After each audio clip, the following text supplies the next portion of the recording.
नमस्कार मंडळी, श्री स्वामी समर्थ. तुम्हा सर्वांचं नवीन एका व्हिडिओमध्ये खूप खूप स्वागत आहे. आज मी तुम्हाला मौनी अमावस्येविषयीची माहिती सांगणार आहे. मौनी अमावस्या आपल्या शास्त्रात मौनी अमावस्येला अनन्यसाधारण महत्त्व आहे. मौनी अमावस्या व्रत, कथा, पूजा, विधी आणि महत्त्व पुराणामध्ये सांगितले आहे.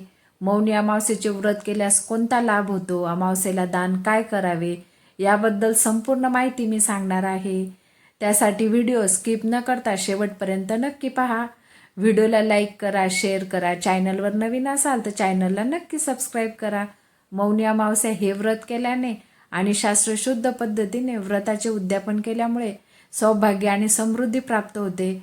मौनी अमावस्या व्रत दरवर्षी माघ महिन्यातील अमावस्येला केले जाते.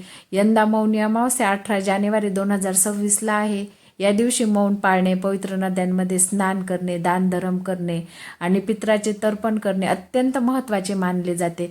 असे केल्याने मन शुद्ध होते, आत्मिक शांती मिळते आणि पापाचा नाश होतो, अशी धार्मिक श्रद्धा आहे. या दिवशी मौन राहिल्याने आध्यात्मिक लाभ होतो असेही सांगितले जाते. माघ महिन्याची अमावस्या 18 जानेवारी रोजी मध्यरात्री 12:03 सुरू होईल. दुसऱ्या दिवशी तारीख 19 जानेवारी रोजी मध्यरात्री 1:21 संपेल. अशा परिस्थितीत यावर्षी मौनी अमावस्या 18 जानेवारी 2026 रोजी साजरी केली जाईल. मौनी अमावस्या पूजा विधी. मौनी अमावस्येच्या दिवशी ब्रह्ममुहूर्तावर उठून पवित्र नदीत स्नान करा. शक्य नसल्यास आंघोळीच्या पाण्यात गंगाजल मिसळा. भगवान विष्णू, शिव आणि पितराचे स्मरण करून मौन पाळा. तसेच काळे तीळ, अन्न, वस्त्र दान करा. गाय, कावळे, मुंग्या, कुत्रा यांना अन्न द्या. यामुळे पितृदोष निवारण होऊन पुण्यप्राप्ती होते. संकल्प. भगवान विष्णू आणि शंकराचे स्मरण करून मौन व्रत करण्याचा संकल्प करा. दिवसभर शक्य असल्यास मौन पाळावे. पिंपळ पूजा. पिंपळाच्या झाडाला दूध मिसळलेले पाणी अर्पण करा. दिवा लावा आणि 11 वेळा प्रदक्षिणा घाला. 7 प्रदक्षिणा देखील केल्या जातात. दीपदान. पितराच्या शांतीसाठी आणि पुण्यप्राप्तीसाठी दिवा दान करा. मौन व्रत. या दिवशी मौन पाळल्याने मन शांत होते, एकाग्रता वाढते आणि नकारात्मक विचार दूर होतात असे मानले जाते. मौनी अमावस्या व्रत आणि महत्त्व. मौनी अमावस्या हे नावानुसार मौन आणि साधनेचे व्रत आहे.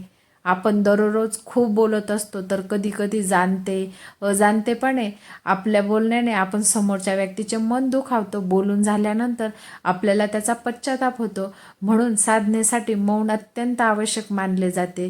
गृहस्थाश्रमातील लोक नेहमी मौन व्रत ठेवू शकत नाहीत. म्हणून एक दिवस निश्चित केला जातो की जी मंडळी घर संसारात आहेत त्यांनी आत्मशुद्धीसाठी मौन व्रताचा संकल्प घ्यावा. मौनी अमावस्येला शक्य असल्यास दिवसभर मौन धारण करा आणि मानसिकरित्या भगवान शिव आणि विष्णूचे ध्यान करा किंवा स्नान करण्यापूर्वी मौन धारण करा. स्नान झाल्यावरच काही बोला आणि दिवसभर अशी कोणतीही गोष्ट बोलू नका ज्यामुळे कोणाचे तरी मन दुखावेल.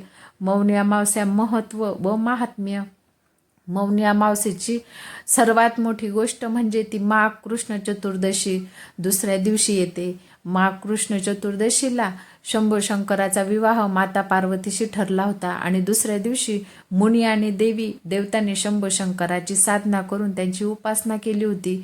भगवान विष्णूने देवी पार्वतीचे भाऊ बनून त्यांच्या लग्नाच्या कार्यक्रमात सहभाग घेतला होता. या सर्वांमध्ये मौनी अमावस्येची एक कथा वेगळी आहे. त्यानुसार समुद्र मंथनाच्या वेळी जेव्हा असुर अमृत कलश घेऊन पळत होते, तेव्हा याच दिवशी अमृत कलशातील काही थेंब प्रयागसह अनेक ठिकाणी पडले.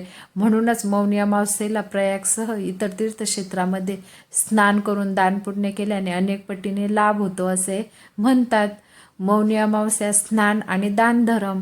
माघ महिन्यात या दिवशी गंगा किंवा अन्य पवित्र नद्यांमध्ये स्नान करण्याला विशेष महत्त्व आहे. पौराणिक कथेनुसार या दिवशी पवित्र नद्यांचे पाणी गंगेसारखे अमृततुल्य होते.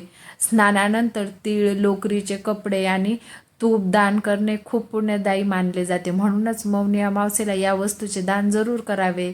तुम्ही खूप मोठे दान करायला हवं असं नाही, पण तुमच्या श्रद्धा आणि क्षमतेनुसार थोडे दानही तुम्ही करू शकता. यामुळे भगवान शिव प्रसन्न होतात आणि व्यक्तीला मृत्यूनंतर मोक्ष प्राप्ती होते. तसेच त्या व्यक्तीला मुनिपद प्राप्त होते अशीही मान्यता आहे. असेही म्हणतात की मौनी अमावस्येच्या दिवशी मानवांना पृथ्वीवर आणणारे पहिले मनुष्य मनु ऋषींचा जन्म झाला होता.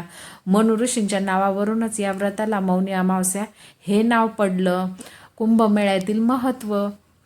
प्रयागराज येथे चालणाऱ्या कुंभमेळ्यात मौनी अमावस्येचे स्नान हे शाही स्नान म्हणून ओळखले जाते. या दिवशी लाखो भाविक त्रिवेणी संगमामध्ये स्नान करण्यासाठी येतात. प्रयागराजमध्ये मौनी अमावस्येला स्नान केले जाते. माघ अमावस्येच्या दिवशी स्नान, दान आणि पूजेबरोबरच पूर्वजांच्या आत्म्याची शांती आणि पितृदोषापासून मुक्ती मिळावी यासाठी काही उपाययोजनाही केल्या जातात. मौनी अमावस्येला पितृदोषापासून मुक्त होण्यासाठी उपाय: पूर्वजांसाठी तर्पण करावे. पितृतर्पण: पितराच्या नावाने पाणी आणि काळे तीळ घेऊन तर्पण करा. अंगठा आणि तर्जनीच्या मधून पाणी सोडा आणि ओम पितृभ्यो नमः मंत्र म्हणा. मौनी अमावस्येच्या दिवशी पूर्वजांचे पिंडदान, श्राद्ध आणि तर्पण करावे. असे केल्याने पितृदोषापासून सुटका होते. अमावस्येच्या दिवशी पिंडदान, श्राद्ध आणि तर्पण करून पितर प्रसन्न होतात आणि आशीर्वाद देतात. पूर्वजांना अन्न अर्पण करा. असे मानले जाते की अमावस्या हा दिवस जेव्हा वंशज आपल्या वंशजांना भेटण्यासाठी पृथ्वीवर येतात, अशा परिस्थितीत या दिवशी उपवास केला पाहिजे. एखाद्याने पवित्र नदीत स्नान केले पाहिजे आणि दान धर्म आणि पूर्वजांना अन्न अर्पण केले पाहिजे. असे केल्याने पूर्वजांची कृपा अखंड आपल्यावरती प्राप्त होते. धन्यवाद.